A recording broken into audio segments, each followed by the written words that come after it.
Hello all இந்த கொஸ்டின்ல பாத்தீங்க அப்படின்னா நார்மல் ஃபோர்ஸுக்கு இன்க்ளைன்டு பிளேன் என்னன்னு கேட்குறாங்க. ஒருவேளை இந்த ஃபோர்ஸ் ஆக்ட் ஆகல அப்படின்னா இந்த கொஸ்டின் ரொம்ப ஒரு பேசிக் கொஸ்டின் எடுத்துக்கலாம்.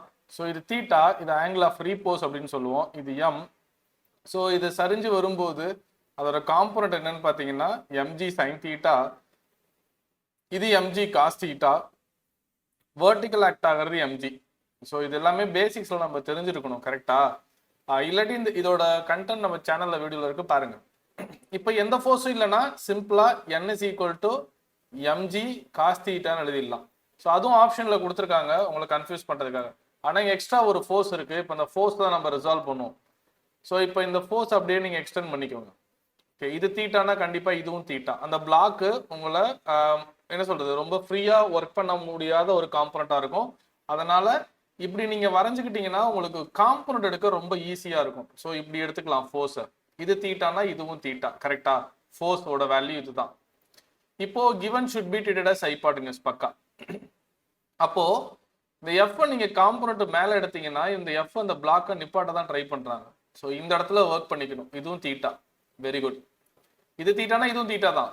அப்போ நான் இந்த இடத்துல தான் ஃபோர்ஸ் வருது. அப்போ மேல யாரு போறாங்கன்னா எஃப். இந்த காம்பனண்ட் யாரு? எஃப். அப்போ இது என்ன காம்பனண்ட்? எஃப் காஸ் தீட்டா மேல போயிட்டு இருக்கு, இந்த சைட்ல போயிட்டு இருக்கு. ஆமா, இது என்ன வரும்? F sine theta. இது இந்த ஃபோர்ஸோட காம்பனண்ட். Okay, fantastic.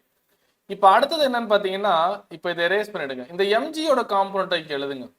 இது யாரு? எம்ஜி. இதோட காம்பனண்ட் என்ன? MG sine theta. இது இன்க்ளினேஷன் கொடுக்கிறது. இது யாரு?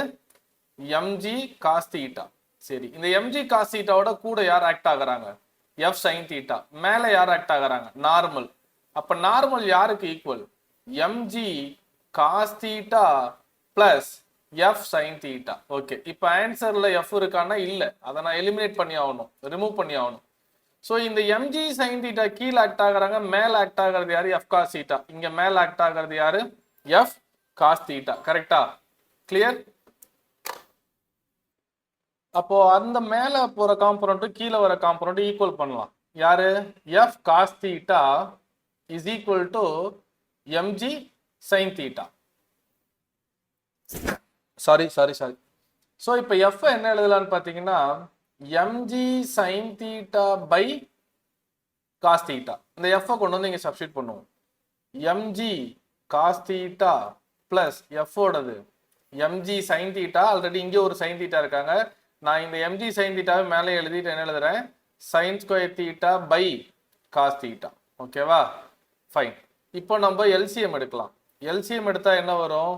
MG cos square theta plus MG sine square theta by cos theta. So இப்போ உங்களுக்கு தெரிஞ்சிருக்குன்னு நினைக்கிறேன் answer. Sine square theta plus cos square theta என்ன ஆகும்? 1. So the final answer is MG by cos theta. Clear? Exactly. சரி sir, இந்த force இருக்கிறதுனால மட்டும்தான் சம் இவ்வளவு தூரம் எக்ஸ்பேண்ட் ஆயிருக்கு. இல்லாட்டி சம் ரொம்ப சிம்பிளா முடிஞ்சிருக்கும். நார்மலா என்ன equal to MG cos theta. இந்த மாதிரி டைம்ல நம்ம அதையும் சூஸ் பண்ணுவோம் அப்படின்னு நினைச்சுதான் அந்த ஆப்ஷன் கொடுத்துருக்காங்க. கண்டிப்பா அவ்வளோ ஈஸியா ஓப்பனா சம் இருக்காது. அதனால ஏதோ ஒரு ட்ராப் இருக்கு அப்படின்னு நம்ம யோசிச்சாலே சமாளாட் ஆயிடலாம். கீப் ஆன் வாட்சிங். தேங்க்யூ.